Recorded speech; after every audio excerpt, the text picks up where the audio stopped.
Like and subscribe my channel and press the bell icon for latest update.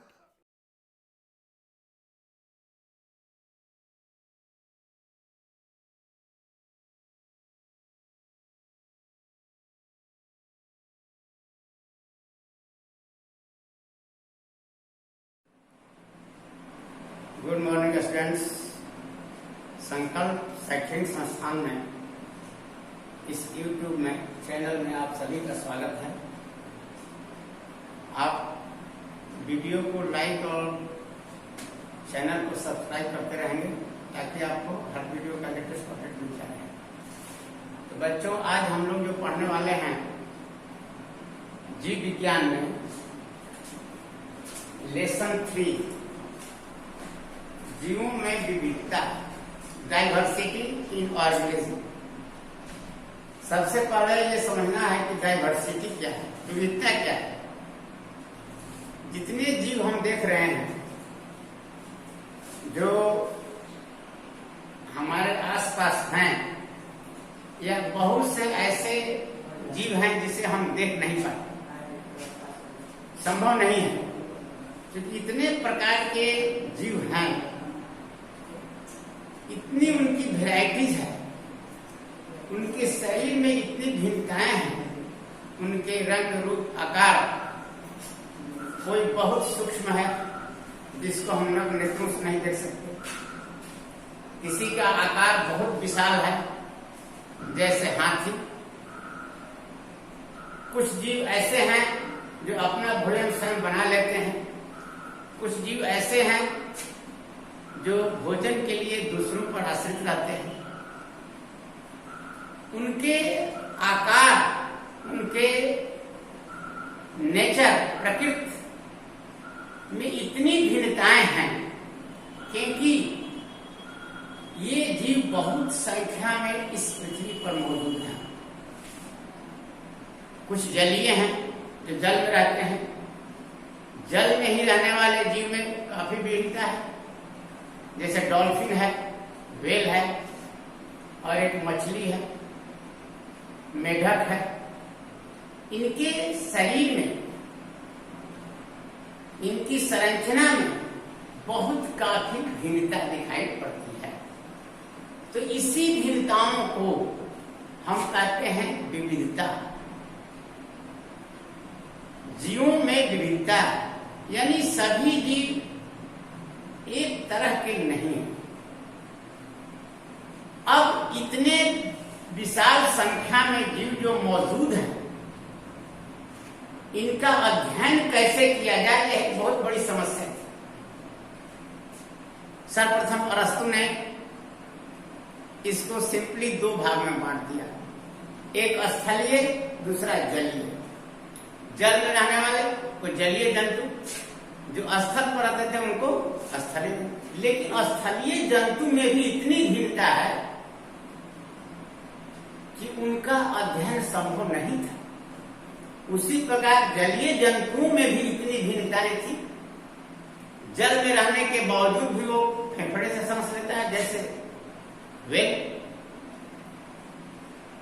तो इस वर्गीकरण से समस्त जीवों का अध्ययन संभव नहीं था।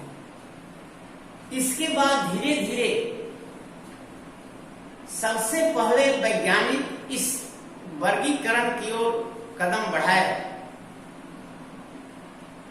वर्गीकी की स्थापना की सर्वप्रथम कैरोलस लीनियस। कैरोलस लीनियस एक वैज्ञानिक का नाम है, जिन्होंने सर्वप्रथम वर्गीकी, जिसको कहते हैं अंग्रेजी में टैक्सोनॉमी,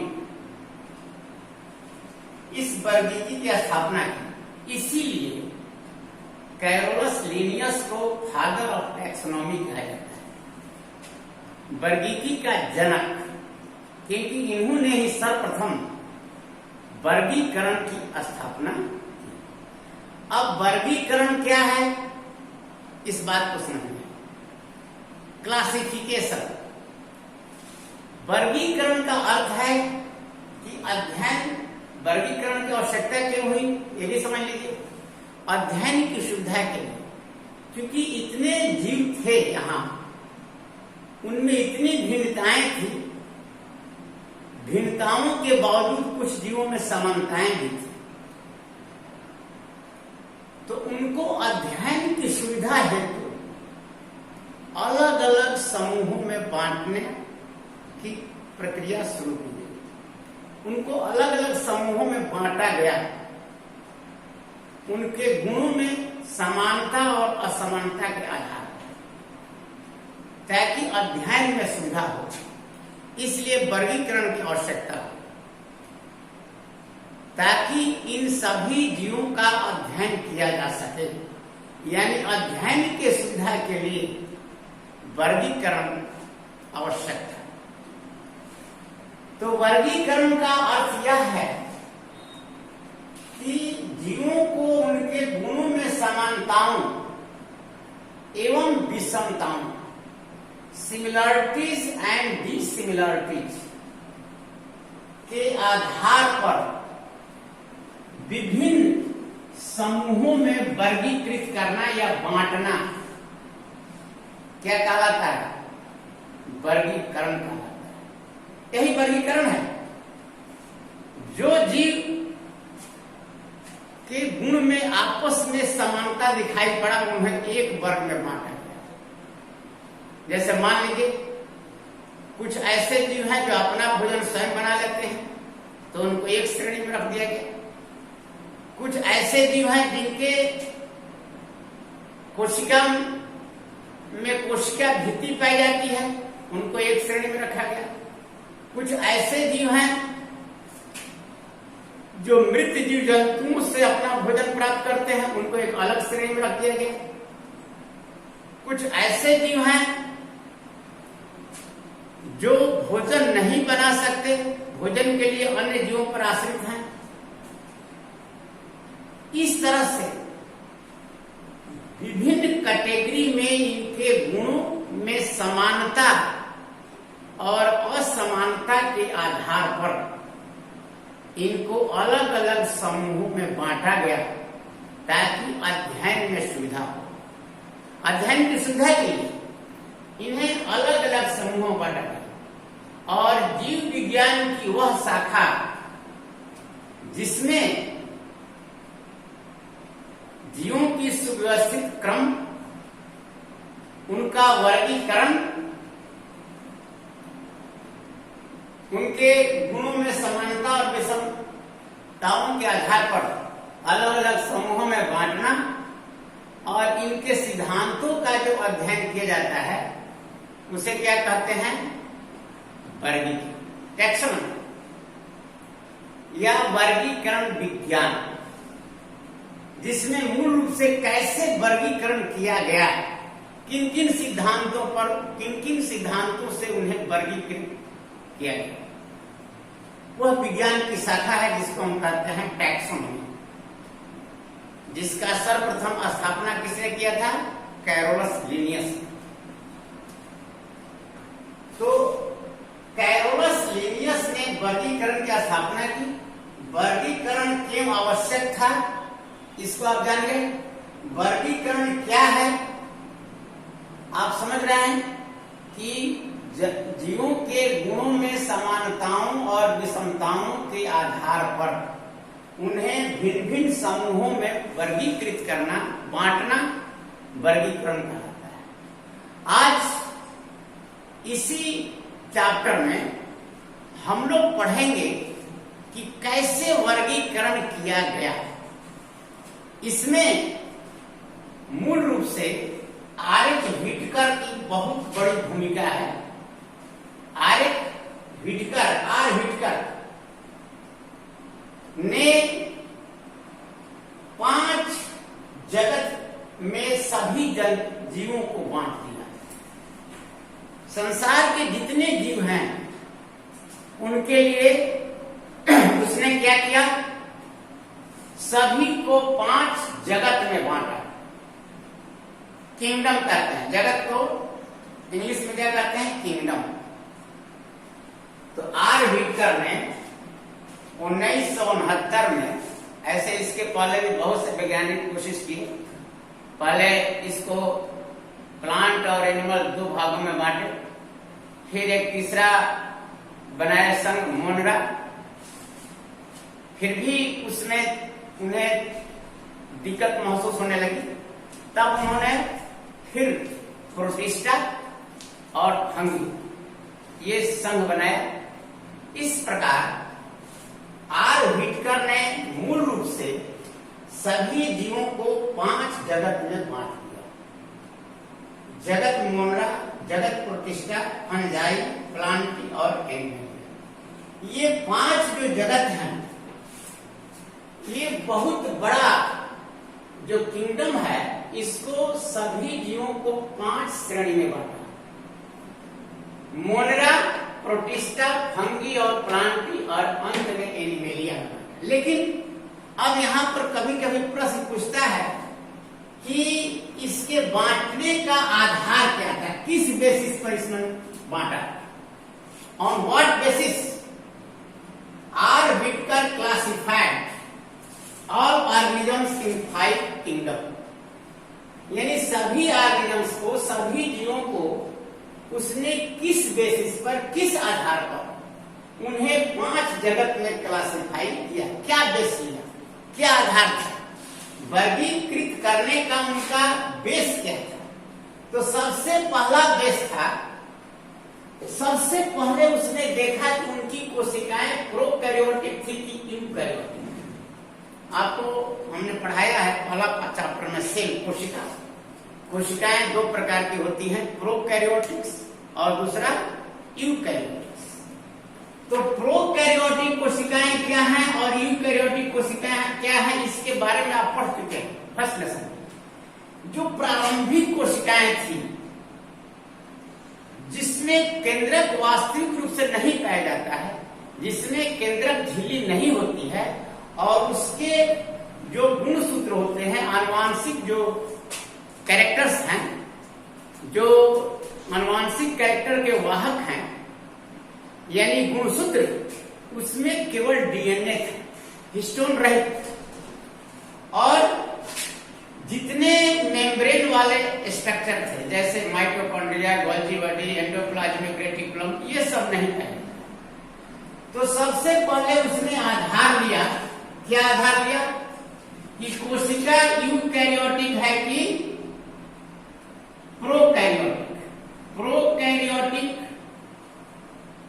कि दूसरा यूकैरियोटिक। यूकैरियोटिक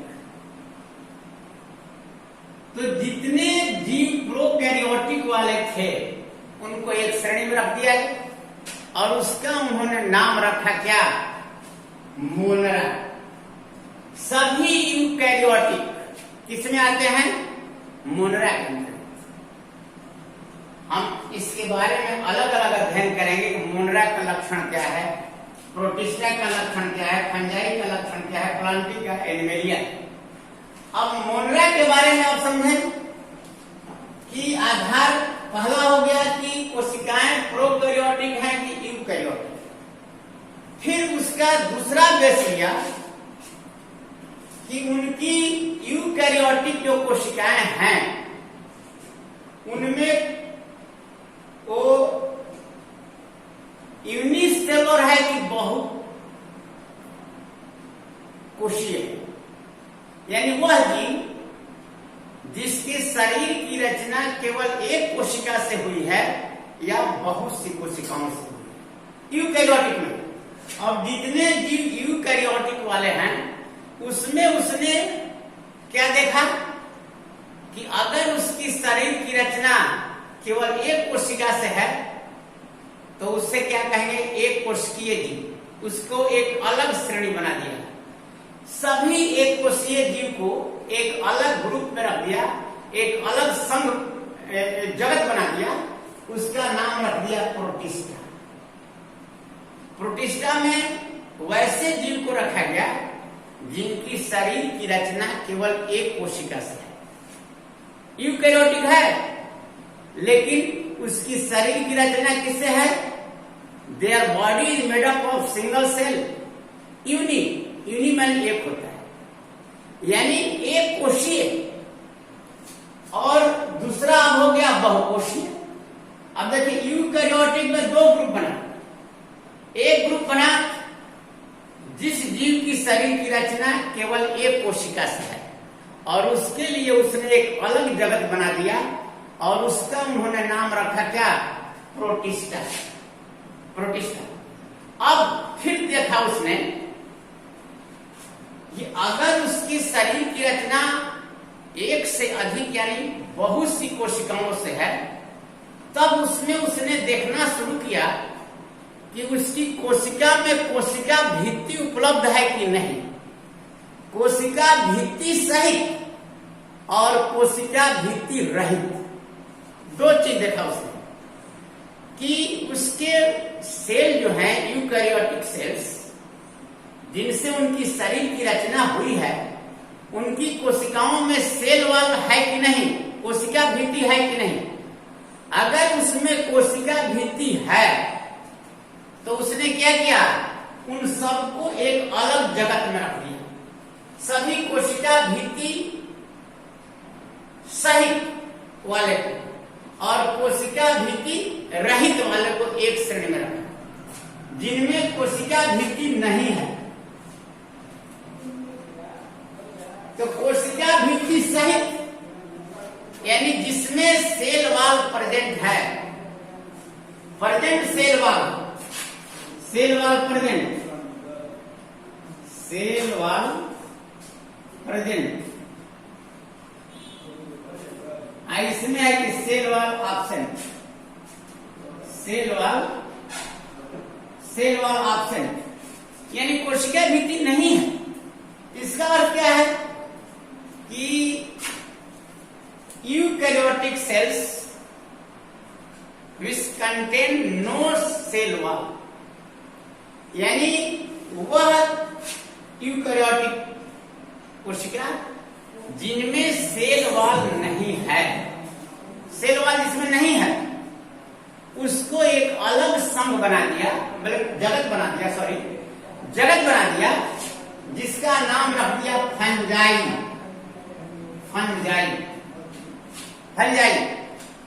फंजाई एक अलग जगत बन गया। फंजाई का कैरेक्टर्स पढ़ाएंगे आपको अभी, कि पहले केवल बता रहे हैं कि किस बेसिस पर इसने क्लासिफाई किया कि यूकैरियोटिक सेल्स जो बहुकोशीय जीव हैं, उनमें देखा गया कि उनकी कोशिकाओं में कोशिका भित्ति है कि नहीं। अगर नहीं है तो उसको रख दिया अलग।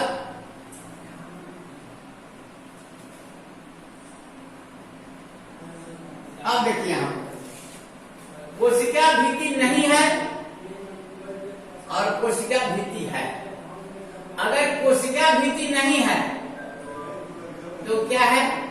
एनिमेलिया। ध्यान दीजिए, अगर कोशिका भित्ति नहीं है तो उसको क्या रखा? इसमें एनिमेलिया, यहां पर जगत बनाया animalia.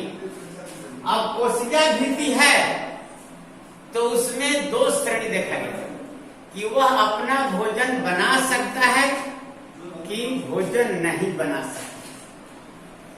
They are able to make their own food,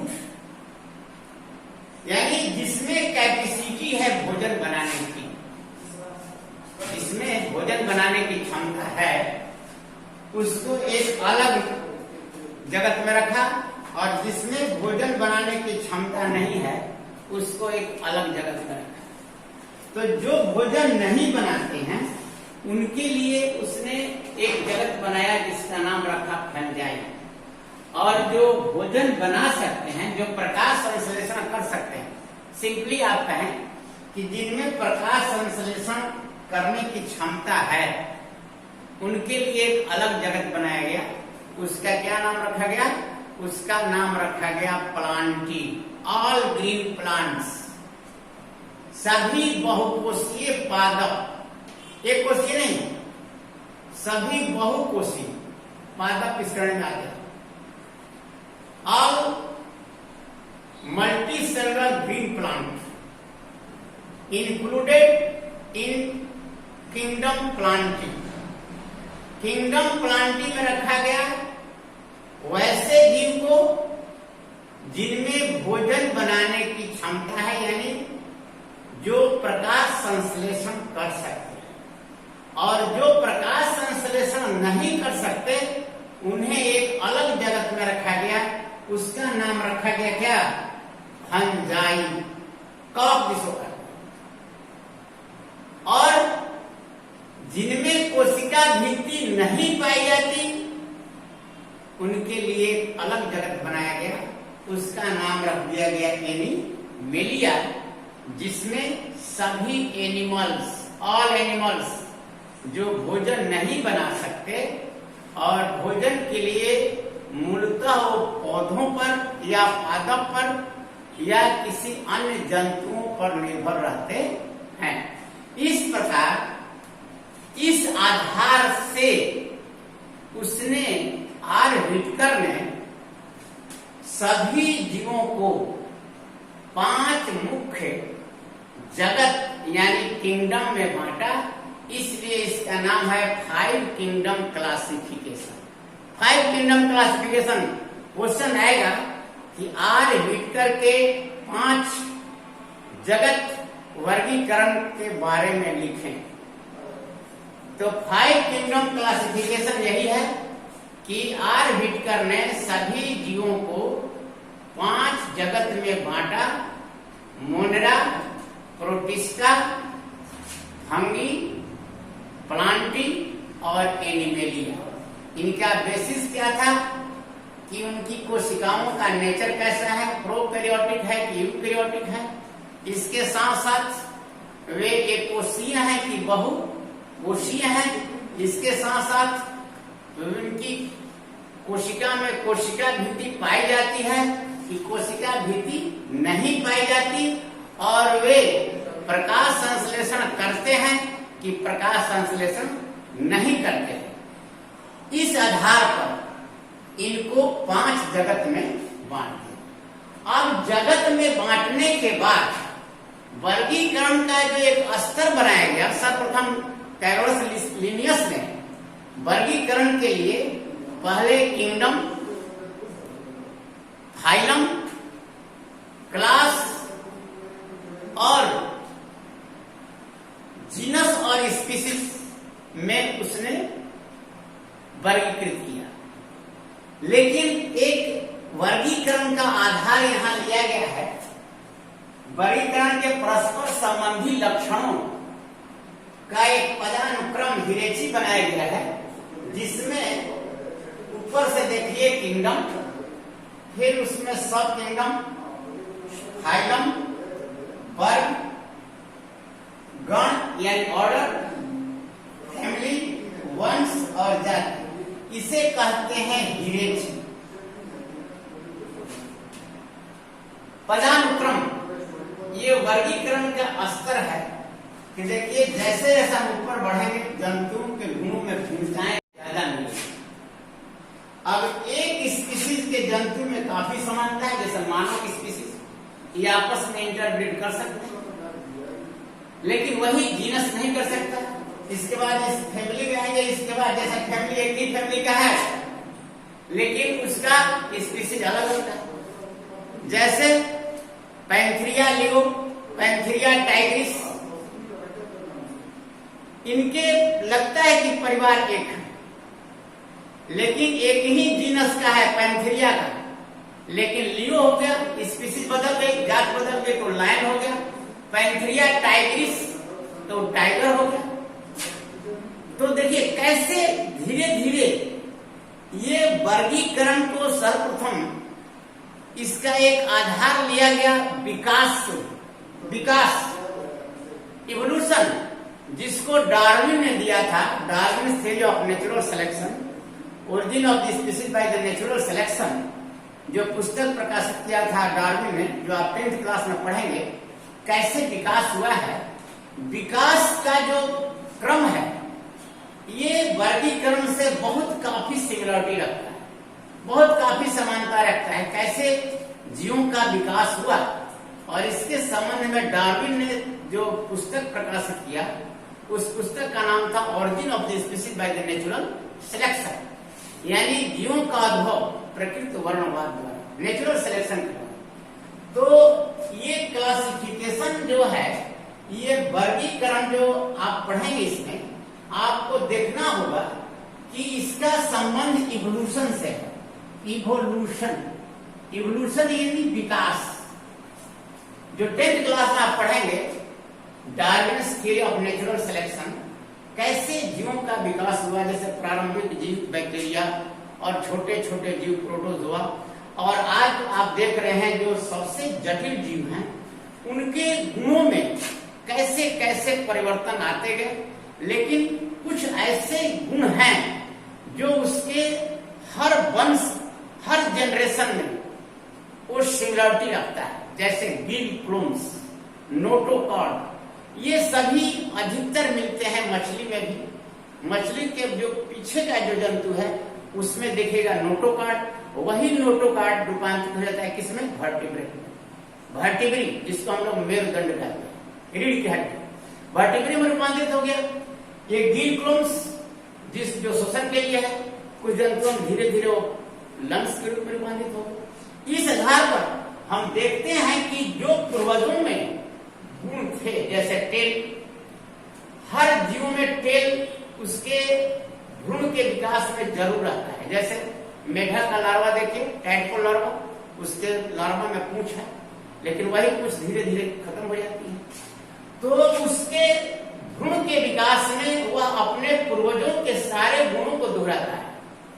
तो इस आधार पर जो वर्गीकरण का जो आधार लिया गया, यह विकास से काफी रिलेटेड है, संबंधी है। तो वर्गीकरण का ये जो पदानुक्रम बनाया गया किंगडम के बाद, यहां तक तो हमने किंगडम दिखाया 5 किंगडम। अब किंगडम के बाद कैसे इसको नीचे पदानुक्रम में सजाया गया है, kingdom, sub kingdom, phylum, class, order, family, general and species, इन आधारों पर that is classified in different categories, kingdom, sub kingdom, phylum, class, order, family, general and species. यह एक पदानुक्रम स्तर है, वर्गीकरण का ये स्तर है।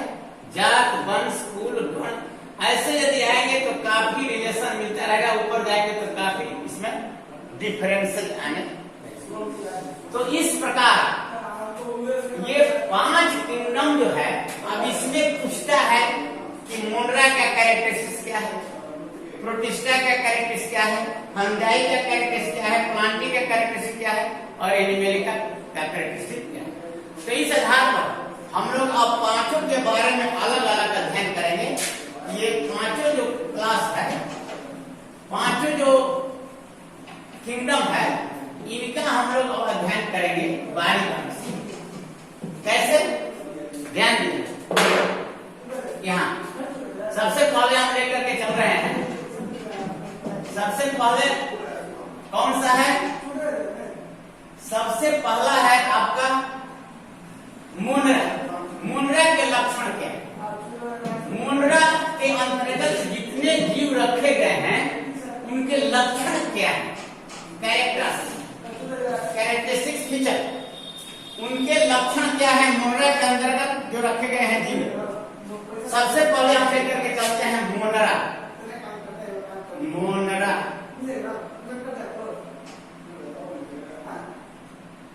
मुनरा अब देखिए, इस मुनरा के अंतर्गत जो जीव आते हैं वो सभी क्या है, प्रोकैरियोटिक। पहला नंबर प्रोकैरियोटिक है, जैसे ये इसमें आता है बैक्टीरिया। बैक्टीरिया सूक्ष्म जीव आते हैं, प्रोकैरियोटिक सूक्ष्म जीव, जैसे नीलहरी शैवाल आता है, इसमें cyanobacteria, mycoplasm, cyanobacteria, cyanobacteria, mycoplasm, mycoplasm, नीलहरित शैवाल, नीलहरित शैवाल। ये इस मोनरा के अंतर्गत जो जीव हैं, नीलहरित शैवाल, नीलहरित शैवाल, ये सभी इसके अंतर्गत आते हैं। Mycoplasma, cyanobacteria. इस मोनरा को कार्ल बोर्स ने दो ग्रुप में, दो उपसंघ में बांटा। इस मोनरा को दो उपसंघ में, एक आर्कीबैक्टीरिया,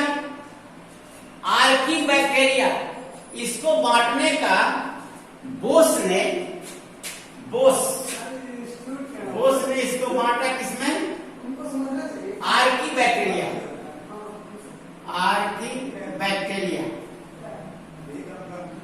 और यूबैक्टीरिया। ध्यान देना, आर्की और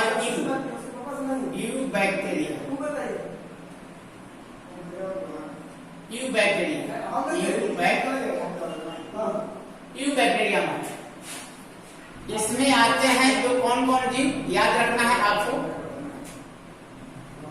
सूक्ष्म जीव जैसे बैक्टीरिया है, नीलहरित शैवाल है, साइनोबैक्टीरिया है, माइकोप्लाज्मा है, इसके अंतर्गत आते हैं। इनमें कुछ जीव जो होते हैं वो भोजन बना सकते हैं, कुछ उनमें क्षमता है। फोटोसिंथेटिक, कीमोसिंथेटिक जिसको कहते हैं, और कुछ जो है भोजन नहीं बना सकते, डिकम्पोजर्स के रूप में भी काम करते हैं, अपघटक करते हैं। और बैक्टीरिया, यही कारण है कि इतना ये सूक्ष्म जीव है कि बैक्टीरिया के यदि आप डायग्राम देखें तो इसमें सिंगल डीएनए है, हिस्टोन रहित, जिसमें हिस्टोन प्रोटीन नहीं पाया, हिस्टोन रहित डीएनए है। कोई इसमें ये कैरेक्टर्स आप देखेंगे कि इनमें केंद्रक झिल्ली, केंद्रिका और कोशिका झिल्ली युक्त अंगक नहीं पाए जाते। ये सर्वव्यापी होते हैं, हर जगह पाए जाते हैं। ये परपोषी और स्वपोषी भी होते हैं। ये प्रकाश संश्लेषण भी कर सकते हैं कुछ बैक्टीरिया, कुछ कीमोसिंथेटिक भी होते हैं, और ये हर जगह, एवरीवेयर, ये प्रकाश संश्लेषी भी है, रसायन संश्लेषी भी है। ये सभी इनका गुण है। तो आपको इसमें कैरेक्टर्स केवल बताना है कि सभी एक कोषीय यूकैरियोटिक होते हैं। इनकी कोशिकाओं में कोशिका झिल्ली युक्त अंगक नहीं पाए जाते। इसके केंद्रक में केवल हिस्टोन रहित डीएनए पाया जाता है, सिंगल स्ट्रैंड्स, यानी केंद्रक में न केंद्रिका पाया जाता है, न केंद्रक झिल्ली पाई जाती है, ये सब नहीं पाए जाते। और मोनरा को बोस ने दो उपसमूह, उप जगत में बांटा, आर्कीबैक्टीरिया और यूबैक्टीरिया। अब बैक्टीरिया का आकार बहुत तरह का आपको पढ़ाए हैं, कोकाई है, बैसिलस है, स्पाइरुला है ना, कोमा जैसा होता है, स्पाइरुला जैसा होता है, दंड के आकार का होता है कोकाई, बैसिलस, ये इनके आकार होते हैं। और इनमें भित्ति पाई जाती है ऐसे, और ये इस तरह से निकला रहता है जैसे बैक्टीरिया का स्ट्रक्चर। तो इस आधार पर ये कोशिका भित्ति से पाई जाती है, और ये छोटे छोटे रोम, ये छोटे छोटे रोम निकले हुए देखिए, ऐसे छोटे छोटे रोम निकले रहते हैं। तो मोनरा का लक्षण क्या है? कोई पूछेगा कि मोनरा की विशेषता क्या है, तो कहना होगा कि मोनरा के अंतर्गत रखने वाले, आने वाले जो जीव होते हैं वो सभी प्रोकैरियोटिक और क्या होते हैं, ये कोशीय होते हैं। मोनरा को कार्ल बोर्स ने दो उप जगत में बांटा। कौन कौन जगत है? एक है आर्कीबैक्टीरिया और दूसरा यूबैक्टीरिया। आर्कीबैक्टीरिया में जो बहुत प्राचीन वो आते हैं, और उसके बाद यूबैक्टीरिया में आते हैं। जो सबसे प्राचीन होते हैं आर्कीबैक्टीरिया में आते हैं, और यूबैक्टीरिया में जो कुछ विकसित है मोनरा, उनको रखा गया। ये स्वपोषी भी होते हैं, परपोषी भी होते हैं। इनकी कोशिकाओं में कोशिका भित्ति होती है, और इनके अंदर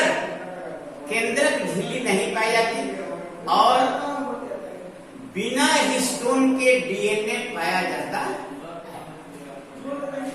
इतना मोनरा के अंतर्गत हो गया। अब दूसरा चलिए, दूसरा क्या है? दूसरा है प्रोटिस्टा। दूसरा हम लोग पढ़ेंगे प्रोटिस्टा। प्रोटिस्टा में क्या खूबी है?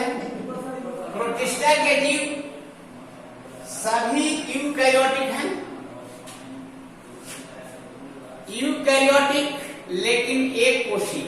याद रखना, यूकैरियोटिक एक कोशीय जीव। इनमें कुछ जीव ऐसे होते हैं जो परजीवी होते हैं, कुछ होते हैं स्वतंत्र जीवी, कुछ होते हैं अपघटक परपोषक के रूप में।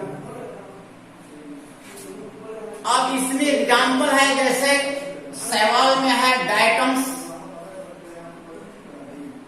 प्रोटोजोआ में अमीबा, पैरामीशियम, ये सभी एक कोशीय हैं। स्लाइम मोल्ड, ये सब इसके एग्जाम्पल हैं जो इस प्रोटिस्टा के अंतर्गत रखे गए। प्रोटिस्टा के अंतर्गत रखने वाले जो जीव हैं उनका एग्जाम्पल आपको जानना है। उसका कैरेक्टर्स क्या है? कैरेक्टर्स है कि ये सभी यूकैरियोटिक हैं लेकिन एक कोशीय हैं। इनके केंद्रक में केंद्रक झिल्ली पाई जाती है। ये सारे ऑर्गन्स को इसमें मिलते हैं। इसमें जीवों में कहीं कहीं सीलिया किसी में पाया जाता है, किसी में फ्लैगेला पाया जाता है। अब जैसे मान लीजिए पैरामीशियम है, तो पैरामीशियम एक जीव है, ये ऐसे सीलिया निकला है। अब यूग्लिना है,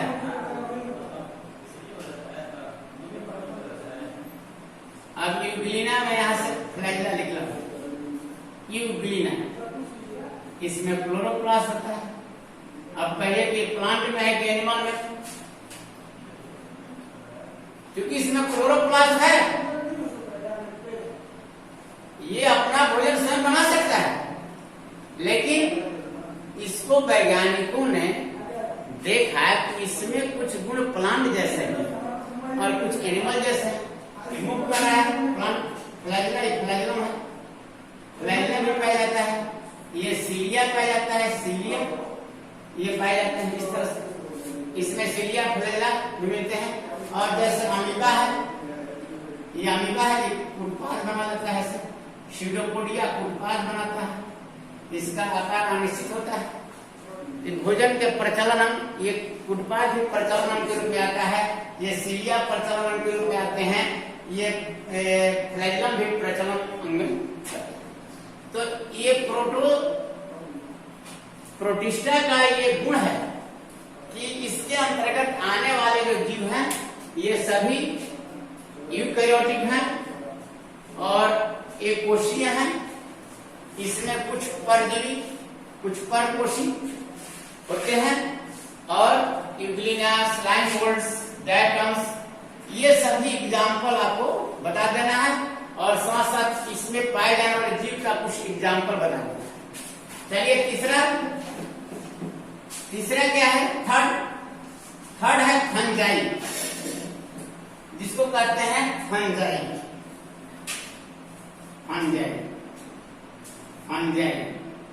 इसे कहते हैं फंज। अब देखिए कैरेक्टर्स क्या है कि सभी ये यूकैरियोटिक तो है, ठीक है, पहला नंबर यूकैरियोटिक है, लेकिन ये क्या है? बहुकोशीय है। याद रखना, बहुकोशीय यूकैरियोटिक जीव जिनमें कोशिका भित्ति पाई जाती है लेकिन क्लोरोफिल नहीं पाया जाता। बहुत मोस्ट इंपॉर्टेंट पॉइंट कहना होगा कि यूकैरियोटिक बहुकोशीय जीव जिनमें कोशिका भित्ति होती है, कोशिका भित्ति पाई जाती है, लेकिन इनमें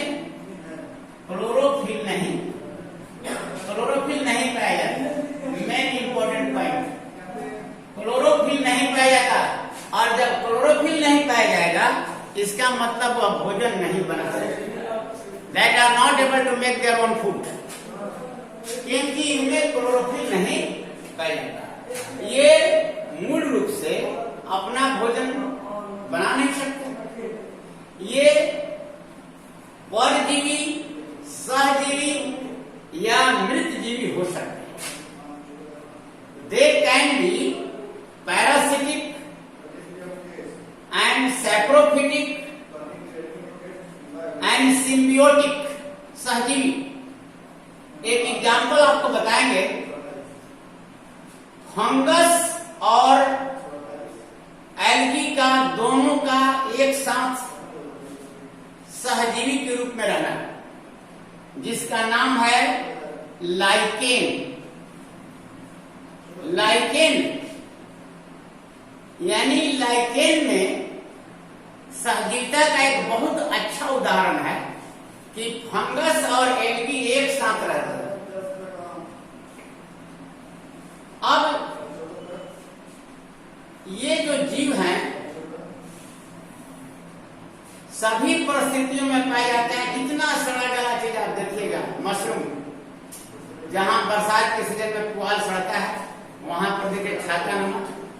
मशरूम आप देखा होगा ऐसे, मशरूम ये माइसेलियम ऐसे निकलता है और इसके ऊपर एक धागा जैसा ये रचना है, इसको कहते हैं हाइव।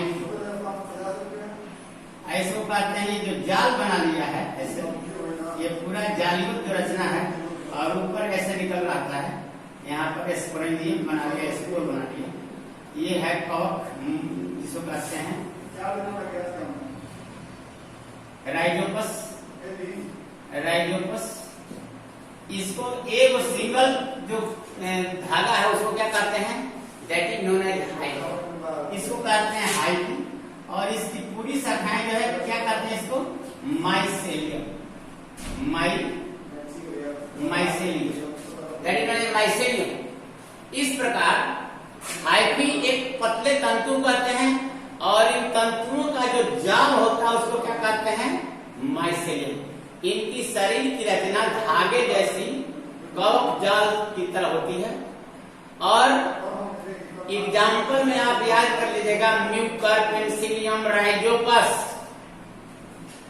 ये कार्बनिक पदार्थों पर अपने कवक तंतु को फैला देते हैं और उन्हें क्या करते हैं, अपघटित करके अपनी सतहों से उसको घुलित अवस्था में क्या करते हैं, पोषक तत्वों को ग्रहण करते हैं।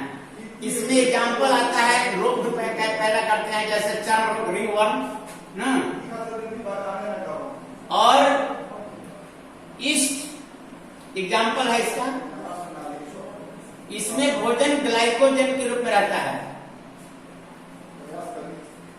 अब लाइकेन जो हमने बताया,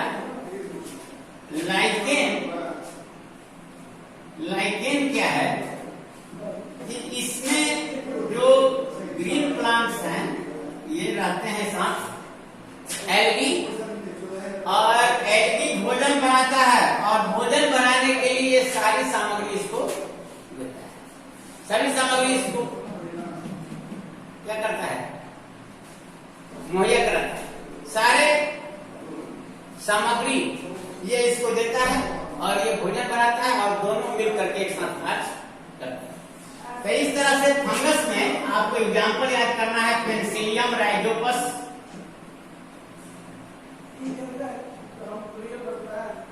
ईस्ट, ये सभी फंगी का मेन है कि इसमें क्लोरोफिल नहीं है। ये कवक जाल के रूप में रहते हैं, सड़े गले पदार्थों, कार्बनिक पदार्थों को अपघटित करके उनके पोषक तत्वों को अपने शरीर की सतह द्वारा क्या करते हैं, अवशोषित करते हैं। आप देखते हैं अचार पर घोई लग जाता है, इस सारा चीज। अब आ जाइए प्लांटिंग। चौथा क्या है, प्लांटिंग। और आप देख रहे हैं रोज प्लांटिंग की विशेषता क्या है कि जितने हरे पौधे हैं, यानी पहला नंबर यहीं से शुरू कर दे, यूकैरियोटिक होगा, बहुकोशीय होगा, ठीक है। और बहुकोशीय के बाद इसमें कोशिका भित्ति तो होगी, सेल वॉल होगा, लेकिन इसमें एक कैरेक्टर है कि इसमें क्लोरोफिल पाया जाएगा। यहाँ तो प्लांटी क्या है? यूकैरियोटिक, यूकैरियोटिक बहुकोषीय, बहुकोषीय और क्लोरोफिल, क्लोरोफिल इनमें पाई जाती है, जिससे ये अपना भोजन स्वयं बना लेते हैं, अपना भोजन स्वयं बना लेते हैं। सभी हरे पौधे, सभी हरे पौधे इस श्रेणी में रखे गए हैं। सभी प्लांटी में कौन रखा गया है? अब प्लांटी का हम लोग पढ़ेंगे कि जितने प्लांट्स हैं उनको फिर वर्गीकृत करना है।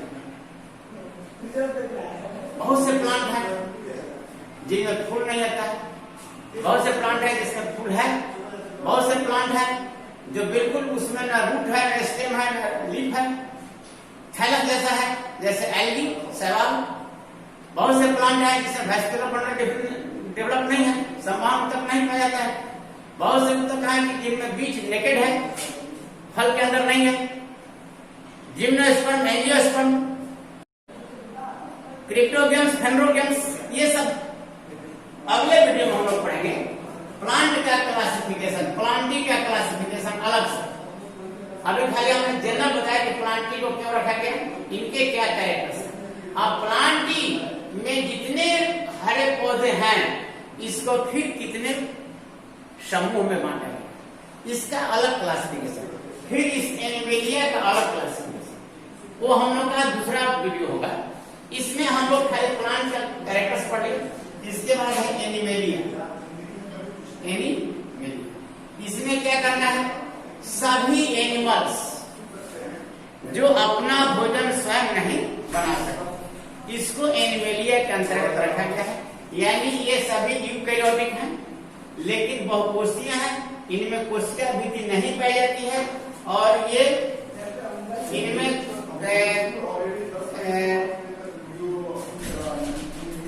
सेल वॉल एब्सेंट होता है, सेल वॉल एब्सेंट है और ये अपना भोजन स्वयं नहीं बना सकते। भोजन के लिए ये दूसरे जीवों या पौधों से भोजन अपना प्राप्त करते हैं। अब इतने एनिमल्स हैं, उसका अलग अलग वर्गीकृत करके अलग अलग समूहों में कैसे उसका वर्गीकरण किया गया है, इसको हम लोग अलग वीडियो में पढ़ेंगे। आज के वीडियो में ये केवल हमने ये पढ़ा 5 किंगडम जो क्लासिफिकेशन आर.एच. व्हिटकर का है, आर. व्हिटकर का टैक्सोनॉमी किसे कहते हैं, कि ये वर्गीकरण क्या है, जीव विविधता में वर्गीकृत की स्थापना किसने की, फादर ऑफ टैक्सोनॉमी किसको कहते हैं, यानी 5 किंगडम क्लासिफिकेशन का हम लोग अध्ययन किए। इसके बाद हम अगले वीडियो में पढ़ेंगे कि ये प्लांटी का, यहाँ जो प्लांटी है इसको कैसे क्लासिफाई किया गया है और एनिमल्स को कैसे क्लासिफाई किया गया। That's all, thanks. Cryptogams, phanerogams, ये सब अगले वीडियो में हम लोग पढ़ेंगे। प्लांट का क्लासिफिकेशन, प्लांटी का क्लासिफिकेशन अलग से। अभी खाली हमने जनरल बताया कि प्लांटी को क्यों रखा गया, इनके क्या कैरेक्टर्स हैं। अब प्लांटी में जितने हरे पौधे हैं इसको फिर कितने समूह में बांटा गया, इसका अलग क्लासिफिकेशन। फिर इस एनिमेलिया का अलग क्लासिफिकेशन, वो हम लोग का दूसरा वीडियो होगा। इसमें हम लोग खाली प्लांट का कैरेक्टर्स पढ़ेंगे। इसके बाद है एनिमेलिया, एनिमेलिया। इसमें क्या करना है? सभी एनिमल्स जो अपना भोजन स्वयं नहीं बना सकते, इसको एनिमेलिया के अंतर्गत रखा गया है। यानी ये सभी यूकैरियोटिक हैं लेकिन बहुकोषीय हैं, इनमें कोशिका वृद्धि नहीं पाई जाती है और ये इनमें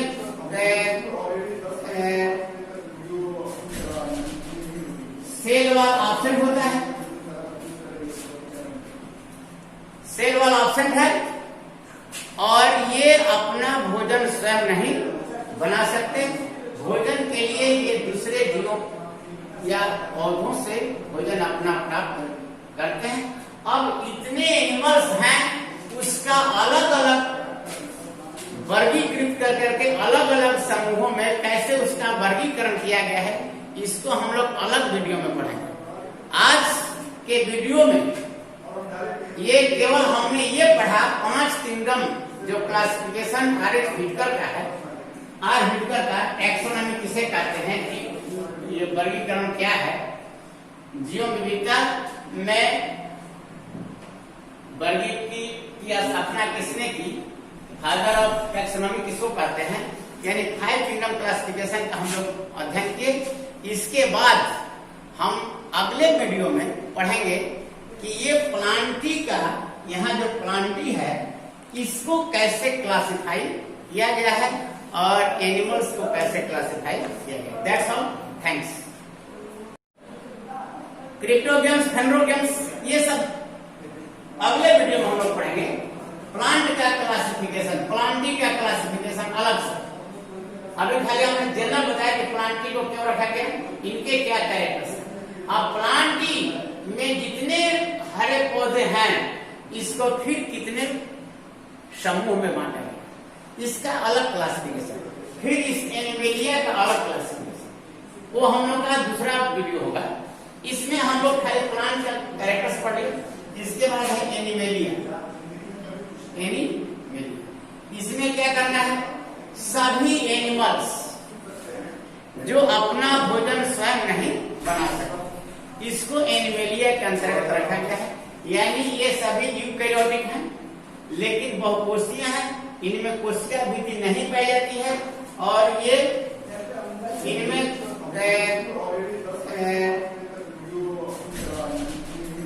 सेल वाल ऑप्शन होता है,